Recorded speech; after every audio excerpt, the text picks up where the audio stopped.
Hi, thank you for tuning in to Noire Histoire. I'm Natasha, and today I'm going to be discussing At the Hands of Persons Unknown by Phillip Dray. Every year when spring rolls around, I tell myself that this is going to be the year that I go on a picnic. I'm going to pack a basket with a nice but not too fancy lunch, grab a blanket, and head to a park with a nice rolling meadow or lawn where I can sit in the sun or under a nice shady tree and just relax. Maybe bring along a book or magazine, but mostly focus on having a good meal and then doing nothing but enjoying a nice day and some quiet. What I've never considered doing or thought others might enjoy is packing a picnic lunch for attending a lynching, because who does that? Well, apparently in the 18th and 19th century, this was a thing.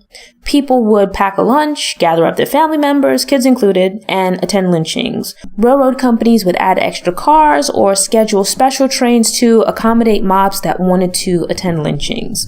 Hundreds and even thousands of spectators would gather to watch. After torturing and murdering the victim, these mobs would sometimes dismember the bodies for souvenirs.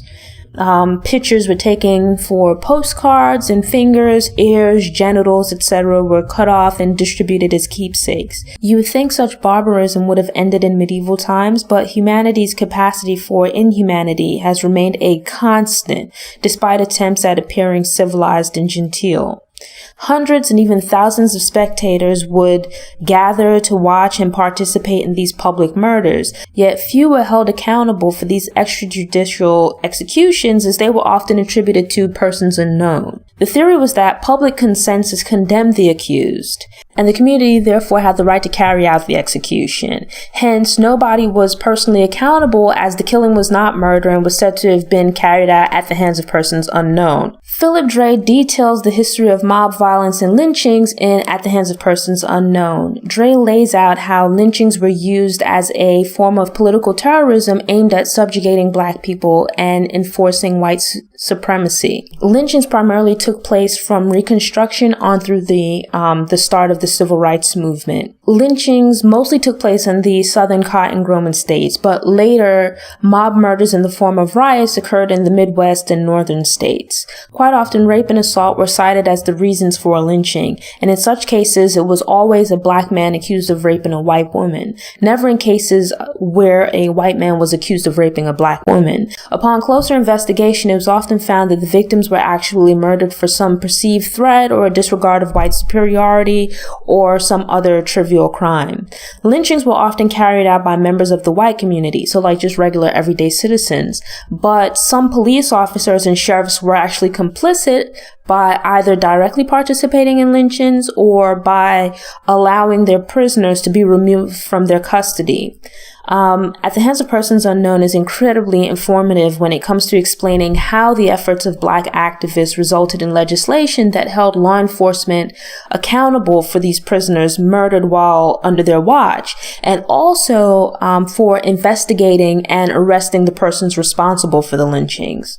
Books like At the Hands of Persons Unknown can run the risk of further dehumanizing their subjects by reducing their lives to just being victims, but Dray took the time to flesh out victims' backgrounds where possible. There's a lot of information packed into what's a relatively short book, and given the subject, some of it's actually pretty grotesque. Yet Dray's writing style manages to make the content easy to follow and absorb.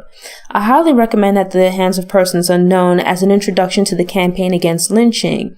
It provides a really good background for the legal history and progression against vigilantism in the form of lynching, and then also the racial motivations behind the creation of the Black criminal stereotype, and then the real reasons behind a lot of these lynchings, and then also how stereotypes were developed in media at the time and things of that nature.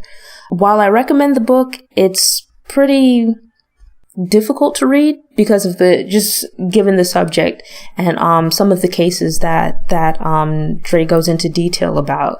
There's like quite a bit of violence given the subject, so it's informative but might not be for you if you have issues with like depiction of violence and things like that.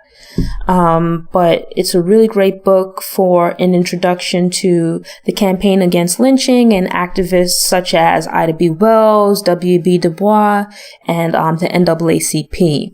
So actually also recommend the book as a companion guide to the National Memorial for Peace, which was opened earlier this year in Montgomery. It's a memorial pretty much dedicated to the people that were victims of lynchings, the people that were murdered and lost their lives as a result of being lynched.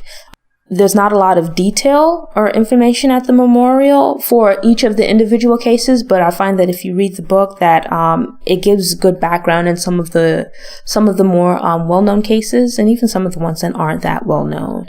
And definitely worth checking out. I would say read the book before you go to the memorial, just because it gives you a little bit more context, but you can certainly read the book after. It's not going to be, it's not going to ruin the experience for you, anything like that. Thanks again for tuning in, and I hope you return to watch future episodes. For more information about Noire Histoire, visit the Noire Histoire website. There you'll find text, video, and audio for each episode all in one place. Subscribe to the Noire Histoire newsletter to get fresh content delivered straight to your email inbox. You can also subscribe to the Noire Histoire YouTube channel for videos. If you're enjoying the content but would prefer to listen to audio, you can subscribe to the Noire Histoire podcast via iTunes, Apple Music, Stitcher, Spotify, Google Play, and SoundCloud. If you subscribe, please also take a few minutes to rate and review the show in iTunes. Follow Noire Histoire on Facebook, Instagram, and Pinterest. Enjoy the rest of your day.